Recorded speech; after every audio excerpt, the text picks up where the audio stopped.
Bonjour à tous.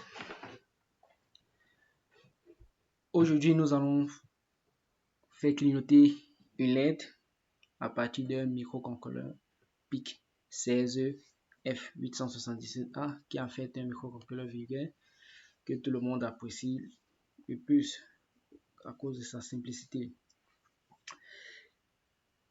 Et pour faire clignoter ces LED, nous allons utiliser deux logiciels de développement.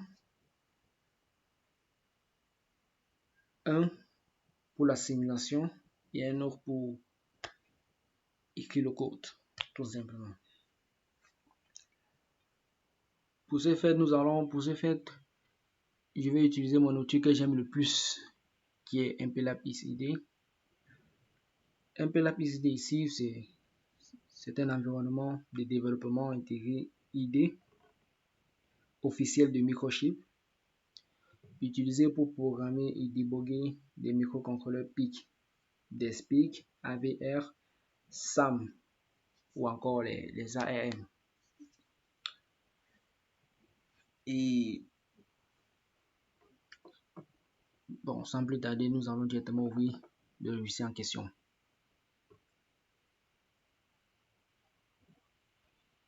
On attend un peu. Très bien. Voici déjà son environnement. Pour clignoter nos relais, nous allons créer un projet. Pour créer le projet, nous allons aller dans ce fil, New Projet, et se rassurer que on a bien coché Microchip Embedded et Application Projects. Après, ensuite, on appuie sur Next. Ici, Family, on se rassure qu'on est sur All Families. Et Device, notre device ici, c'est un device, notre device ici, c'est le PIC 16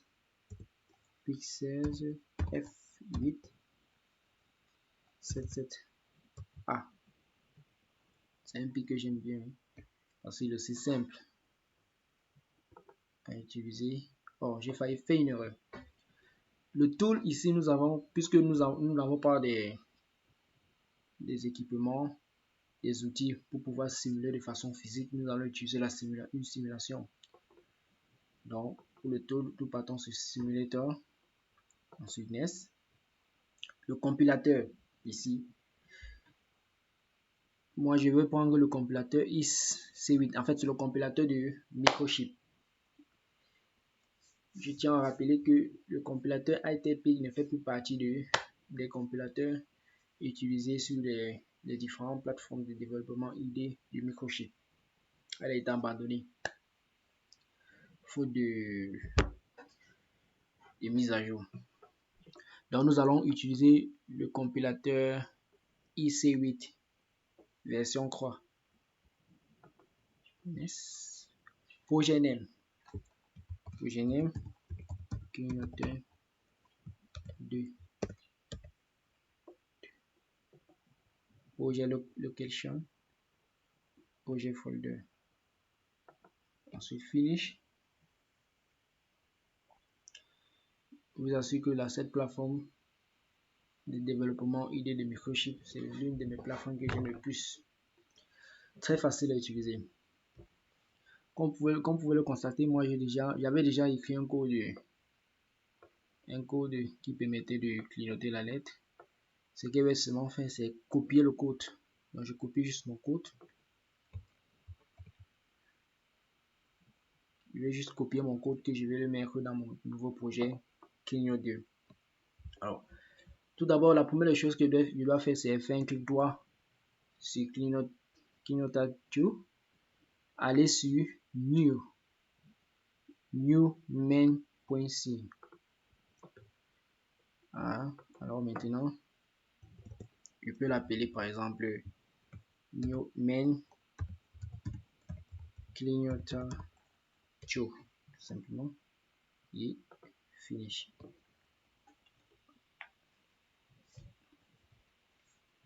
On aura un format qui va s'ouvrir. Je viens sur le code que j'avais d'abord écrit ici. Je copie.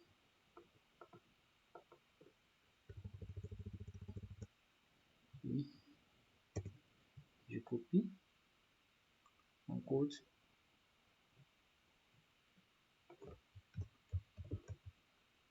Que je vais le mettre ici. Tout simplement.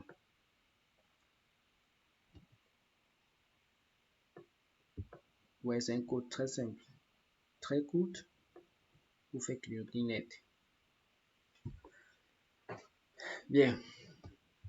On va utiliser un deuxième outil. Proteus. Nous allons aller sur Proteus.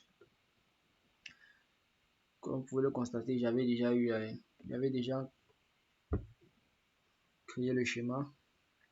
Ici, nous pouvons voir, nous avons un pic CSE FE 877A.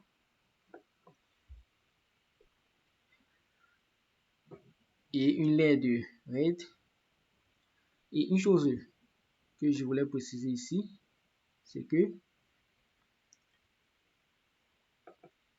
il faut jamais, lorsque vous voulez connecter la LED au microcontrôleur, vous devez mettre à l'intermédiaire une résistance de moins 100 ohms. Et je dis bien de moins 100 ohms. Parce que le rôle de la résistance ici, c'est de protéger le microcontrôleur.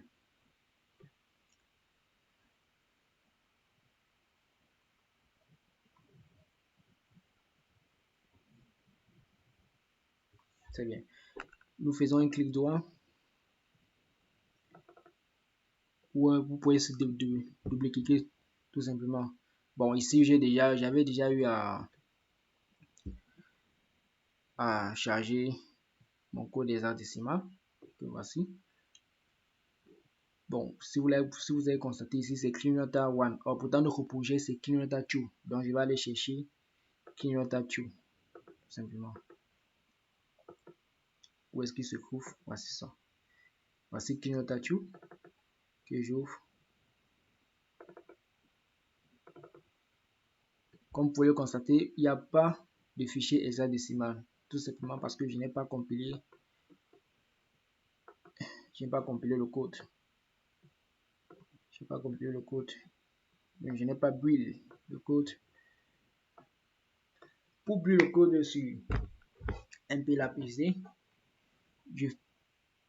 je passe sur le dossier où se trouve le code. Je fais un clic droit. Il y a build, il y a clean, un build, il y a clean, il y a bash build, il y a set configuration, ainsi de suite. Je clique sur build et j'attends tout simplement. Déjà, c'est aussi pour vérifier si le code ne présente pas des erreurs. Parce que si un code qui présente des erreurs, alors elle ne va pas marcher. Et nous voyons bien qu'il n'y a pas d'erreur sur mon code. Il n'y a pas d'erreur sur mon code. Alors je retourne sur Proteus, double-clic.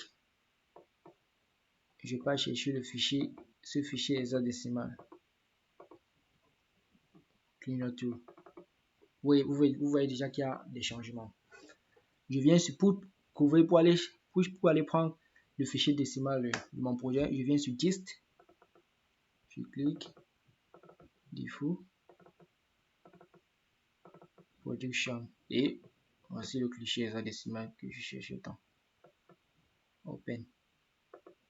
Ok.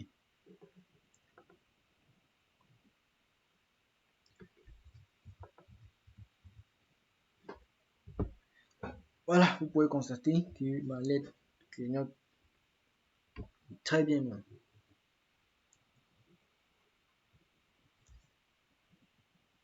Ok. Pour ce, je vous remercie. Et je vous donne rendez-vous pour la prochaine vidéo. Et soyez-en sûrs, sur la prochaine vidéo, nous allons intégrer, sur la prochaine vidéo, nous allons intégrer un bouton poussoir qui va permettre à ce que lorsque vous appuyez, la LED s'allume. Lorsque vous appuyez, elle s'éteint, vous appuyez, elle s'allume.